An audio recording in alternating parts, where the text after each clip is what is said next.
Praise the lord. దేవుని పరిశుద్ధమైన నామములో మీ అందరికీ ప్రభు పేరట మా శుభములు తెలియజేస్తున్నాము. ఈరోజు దేవుని వాగ్దానము, నా దేవుడైన యెహోవా చీకటిని నాకు వెలుగుగా చేయును. కీర్తనల గ్రంథము 18వ కీర్తన 28వ వచనము.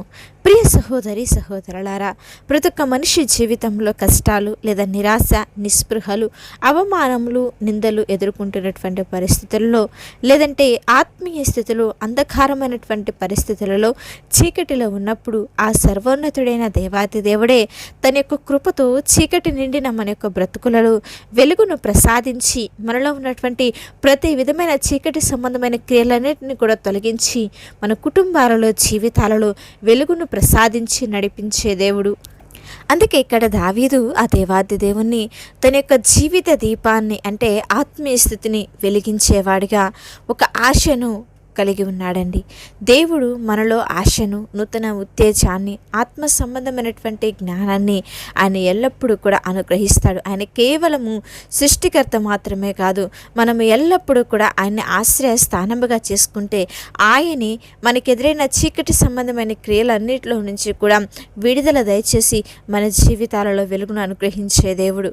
నిశ్చయత లేని సమయాలలో ఆయనే మనము ఎలా నడవాలో, ఎలా జీవించాలో స్పష్టమైనటువంటి మార్గాన్ని మనకి చూపిస్తాడండి. శ్రమలు, నిరాశ అనే చీకటిని తొలగించి ఆనందమును, నిరీక్షణ అనే వెలుగును మన జీవితాలలో అనుగ్రహిస్తాడు.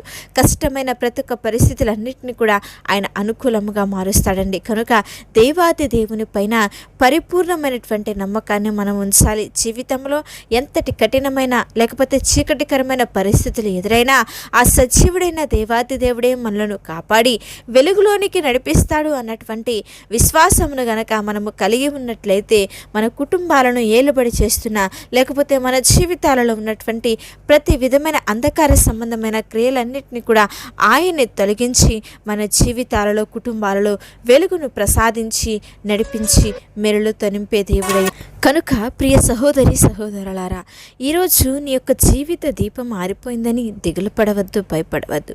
సృష్టికర్త అయిన దేవాతి దేవుడు తన యొక్క మహిమతో నిన్ను మరలా తిరిగి వెలిగించబోతున్నాడండి.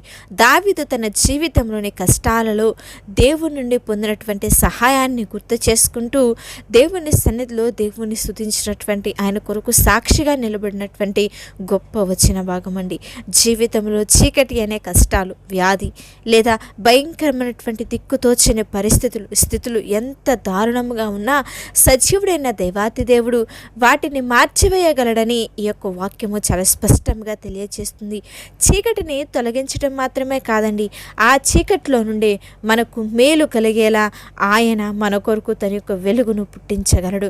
దావీదు ఇక్కడ దేవుడు వెలిగిస్తాడని సామాన్యంగా చెప్పటం లేదు, నా దేవుడైనటువంటి యెహోవా అని సంబోధిస్తున్నాడు. అంటే దేవునితో మనకున్నటువంటి వ్యక్తిగత అనుబంధం వలనే ప్రార్థన ద్వారా, వాక్యపు ద్వారా ఆ యొక్క వెలుగు మన జీవితంలో ప్రకాశిస్తుంది.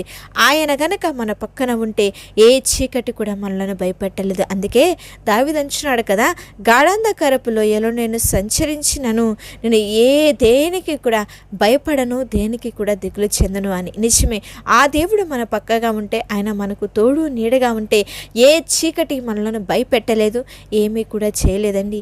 దావీదు ఈ యొక్క మాటలు తన శత్రువుల నుండి విడుదల పొందినప్పుడు చెప్పాడు. అంటే ఈరోజు నువ్వు నీ జీవితంలో అనుభవిస్తున్నటువంటి ఈ యొక్క చీకటి శాశ్వతము కాదు, ఈ శ్రమ శాశ్వతము కాదు, ఈ నింద శాశ్వతము కాదు, ఈ యొక్క ఇబ్బందులు శాశ్వతము కాదు. ఆ దేవాతి దేవుడే దానిని త్వరలో ఒక గొప్ప వెలుగుగా మార్చి విజయమును నీ జీవితంలో అనుగ్రహించబోతున్నాడు. చీకటి నీ పరిస్థితి కావచ్చు, కానీ వెలుగు నీ యొక్క దేవుని స్వభావము. ఆయన నీ జీవితంలోనికి వస్తే నీ దుఃఖము సంతోషముగా మారుతుంది, నీ యొక్క వేదన దీవెనగా మారుతుంది, నీ యొక్క నింద ఆశీర్వాదముగా మారుస్తుంది. నువ్వు అనుభవిస్తున్న ప్రతి ఒక్క ఇబ్బందికరమైన పరిస్థితులన్నీ కూడా తొలగిపోయి సంతోషము, సమాధానము, ఆనందము నీ జీవితంలోనికి వస్తుంది. కనుక చీకటి సంబంధమైన క్రియలన్నిటిని కూడా విడిచిపెట్టేసి ఏ విధముగా అంతవరకు చీకటిలో నడిచినటువంటి పౌలు ఆ దేవుణ్ణి ఆశ్రయించి ఆయన్ని తెలుసుకొని ఆయన కొరకు నిలబడాలి అన్న తీర్మానము కలిగి ఉన్నాడో, దేవుని యొక్క వెలుగు ఎప్పుడైతే అతన్ని దర్శించిందో అతని యొక్క స్వభావము, అతని యొక్క భక్తి జీవితము, అతని యొక్క విధానమే మారిపోయింది. కనుక ఆ వెలుగుగా ఉన్నటువంటి దేవాది దేవుడు మన జీవితాల్లో ఉంటే ఆరిపోయిన జీవితమును వెలిగించి తన కృపతో నింపి మరలా తన సన్నిధిలో నిలబెట్టి అనేక మందికి ప్రయోజనకరంగా మారుస్తూ చీకటి నిండిన మన యొక్క బ్రతుకులలోనికి ఆయన ఆహ్వానించి మన జీవితాలలో వెలుగును నింపుకొని ఇతరులకు అనేక మందికి మాదిరికరంగా సంతోషకరంగా జీవిస్తూ దేవుని యొక్క సువార్తను ప్రకటిద్దాము. చిన్న ప్రార్థన చేసుకుందామా?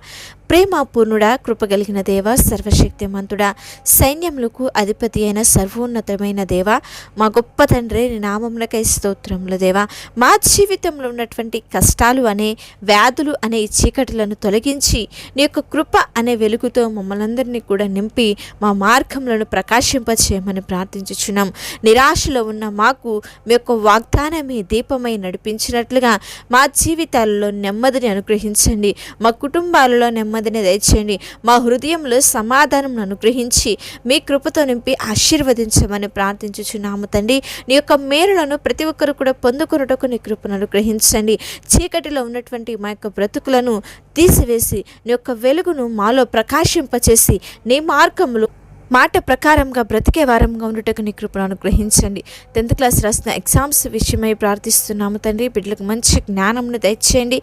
చేస్తున్న పనుల్లో తోడునండి. వ్యాపారంలో వృద్ధిని, అభివృద్ధిని కలుగచేసి అనారోగ్యంతో బాధపడుచున్న వారికి విడుదల అనుగ్రహించి స్వస్థత దయచేసి నీ యొక్క గొప్ప కార్యములను ప్రతి ఒక్కరి పట్ల జరిగించి ఆశీర్వదించి మేలులతో నింపి కృపకలుపు చేయమని యేసు శక్తి కలిగిన నామంలో అడిగి వేడుకొని ప్రార్థించుచున్నాము తండ్రి.